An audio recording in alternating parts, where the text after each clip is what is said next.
તો સ્વાગત છે મિત્રો આપણા એક ઓર નવા વ્લોગમાં। તો આપણે જુઓ મગફળી કાઢવા માટે પાછા આવી ગયા અહીં અને મિત્રો ગીરના 4 મગફળીનું વાવેતર છે। કેમ ચોખ્ખી મગફળી આવે જરા કોમેન્ટ કરી નાખજો। ગીરના 4 મગફળી છે, જુઓ તમે। અને એક નંબર મિત્રો ફૂકણી હાલે છે, ટાણે આપણે ઘાર નહીં નડતો, મગફળી એકદમ સુકાઈ ગઈ હાવ।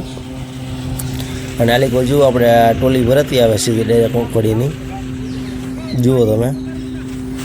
અને કેમ ચોખ્ખી મગફળી છે, હાવ ચોખ્ખી મગફળી આવે આપણે આમાં, કારણ કે ધારા દેવાનું ચાયણું હોય એટલે હાવ ચોખ્ખી મગફળી આવે।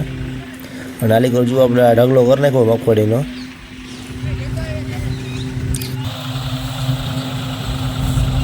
તો આલી કોઈ જુઓ મિત્રો તમે, પાથરા વરવાનું કામ ચાલુ થઈ ગયું છે અને 5 જણા ઓર કરે છે અને ટ્રેક્ટરથી ભર ઉથલાવવાનો ટ્રાય કરે પણ ઉથલતો નથી ભાઈથી।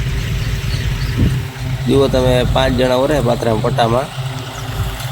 અને મિત્રો ચેનલ ઉપર નવા હો તો ચેનલને સબસ્ક્રાઈબ કરી નાખજો અને વિડીયો ગમે તો લાઈક કરી નાખજો।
Toma.